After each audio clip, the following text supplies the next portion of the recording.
Hey everybody, I'm popping on today to do another nonfiction recommendations video on a subject that I'm not quite sure a lot of people, I guess, go out of their way to read about. And to be fair, you know, books that talk about animal crime or crimes against animals was not a theme that I had pre-planned. I do pre-plan some of these nonfiction recommendation videos, like I want to do a natural disasters one, I want to do a mountain climbing one.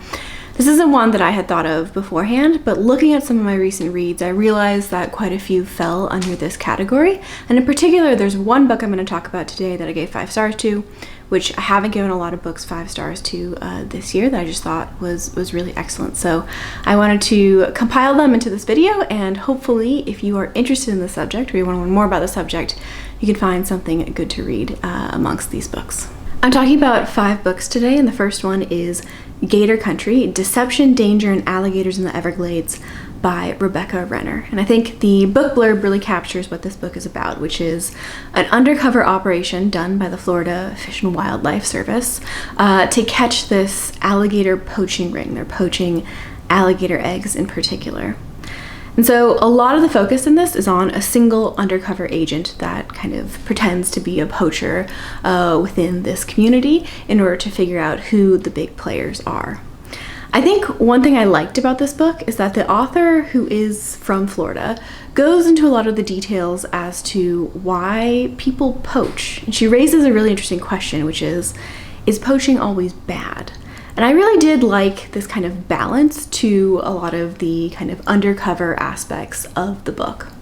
There is one other kind of thread that the author ties through the piece, which is the history of a man named Peg Brown, who is, I guess, a famous Floridian poacher.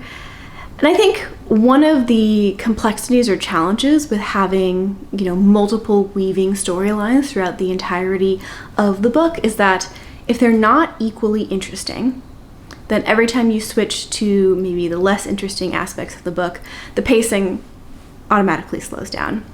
And I felt like I had this with Gator Country, because there were only 1 or 2 storylines that I thought were interesting, and I really thought this historical account was pretty dull. I think overall, if you're from the Everglades, if you love the Everglades, if you want to know what it's like to be an undercover agent, they're all really good reasons to pick this up. Ironically, if you want to learn about alligators, it's a book to pass. Next up, we have 8 Bears, Mythic Past and Imperiled Future by Gloria Dickie. And 8 bears, they're the 8 remaining bear species are, we'll see if I can get them, the American black bear, the grizzly bear, also known as the brown bear, the polar bear, and the panda bear. And then the speckled bear, sloth bear, sun bear, and the moon bear. And the moon bear is also known as the Asiatic black bear. I think those are all 8. And this is a really good read. I really like this one right off the bat. This organizes the content into the 8 different bears, and the author systematically goes through each of these bear species and talks about where they live, what they're known for, what their challenges are, and in particular, how their existence kind of butts up to the existence of humans. So human-bear interaction is a major aspect of this book. Whether that be, you know, the political significance of panda bears, how they're used in diplomacy, or how sloth bears are known to be quite violent in situations where their environment is kind of encroached upon by humans, all the way to moon bears and sun bears, and how they're held sometimes in captivity in order to extract their bear bile. Now, I do feel like I learned a lot from this book, especially about bears that I had never heard of before, like the sun bear, or the sloth bear, or the speckled bear. But I would say that I wasn't surprised by anything, right? Like, it's a lot of, dare I say, sad content, and none of it actually surprised me. But yeah, I think it's pretty obvious if you like bears, it's a good one to pick up, and overall, I think this one was done really well. Third on the list, and my least favorite of the 5 books that I'm going to talk about today, is Fuzz, When Nature Breaks the Law by Mary Roach. This is the first Mary Roach book I have ever read. She's a popular science nonfiction author, and I'm not turned off by her, and it's not like a bad book per se, it's just my least favorite of the 5 I'm talking about today. And this covers human wildlife interactions and conflicts. So Mary Roach covers a wide range of topics, ranging from animal forensics, so the forensics after, say, a cougar attacks a human, all the way to how birds and airplanes don't have a great relationship, to leopard attacks, to a whole bunch of different topics. And I think maybe that's why this book is the least memorable for me. It's because she covers such a wide range of topics, but with, I would say, not a ton of depth. I think it's really easy to read. It's a very easy read. And Mary Roach is one of those authors that is, you know, a main character in her books. Like, she talks about her experiences meeting people, what these people are like, what these experiences are like. And I typically do really like that in my books, but I don't know. There's just something a little bit unforgettable about this one for me. So again, I'm not gonna, I'm still gonna try another Mary Roach book because she's got a whole backlist of books. I know that she's quite popular, but Fuzz was maybe a pass for me. The next book I'm talking about is the 5-star read that I referenced in my introduction. This is the book that I wanted to make this video in order to be able to talk about this book, and that is Poached: Inside the Dark World of Wildlife Trafficking by Rachel Love Nuwar.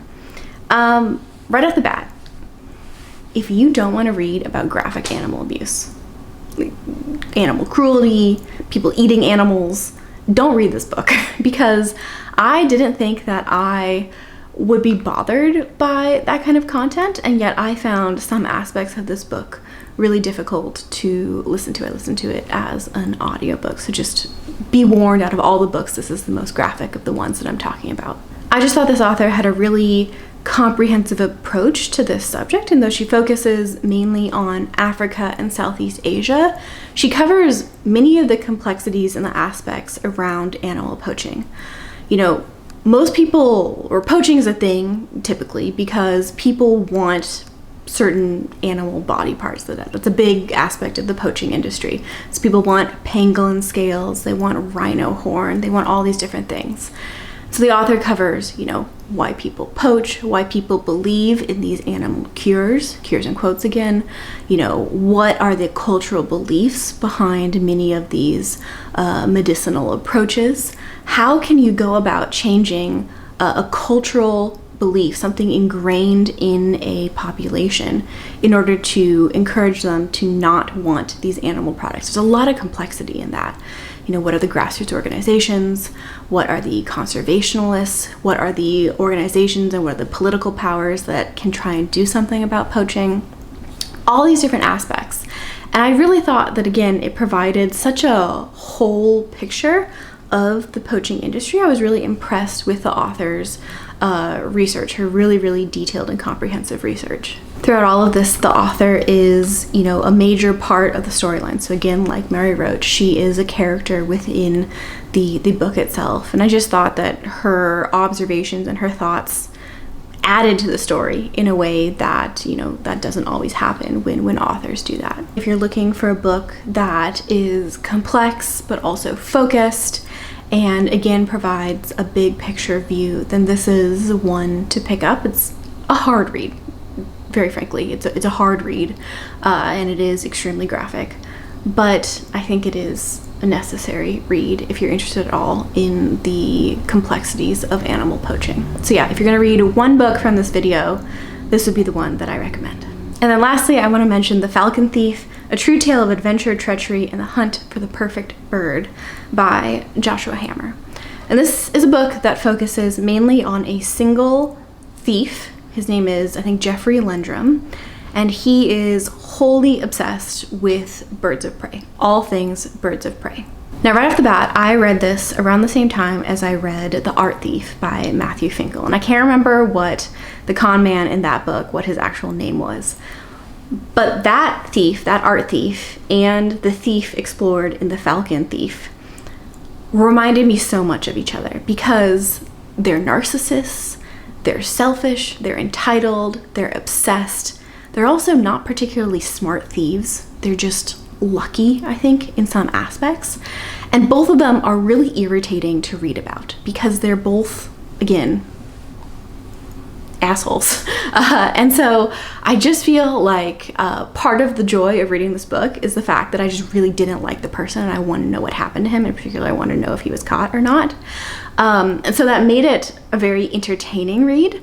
But Jeffrey Lendrum, you know, his modus operandi is to steal from protected areas, from national parks, to go in and steal these eggs from eagles, from falcons, and then smuggle them across country lines, typically to the Middle East, to sell to wealthy backers.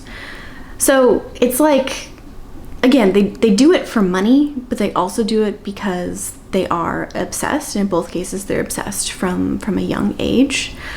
But yeah, again, it's a very entertaining read. You don't need to like birds in order to enjoy this book, because the main focus, again, is on the crimes committed. I do think the book got bogged down a little bit towards the end, as the author went in and added a whole bunch of kind of extra bird crime that happened in the UK that didn't have to do with this specific thief. And I feel like if he had just stayed focused on this single individual, then the book would have been shorter, but it would have been, I think, tighter in its content. But yeah, if you enjoy heist stories, if you enjoy reading about con men, even if they suck, then you might enjoy The Falcon Thief. Hopefully this was a relatively quick video that gave you kind of an overview of 5 different books that deal with humans and their interactions with animals, typically to the detriment of the animals. But yeah, again, maybe not the most, I'm not gonna say interesting of topics, maybe not a topic that one might gravitate towards initially, but there are some interesting stories in here. And so yeah, if you're gonna read any of them, or if you've read any of them, you can let me know, or if you have ones that fall into this category, I'm all ears per usual. But yeah, I hope you're doing well, and I'll see you next time. Bye.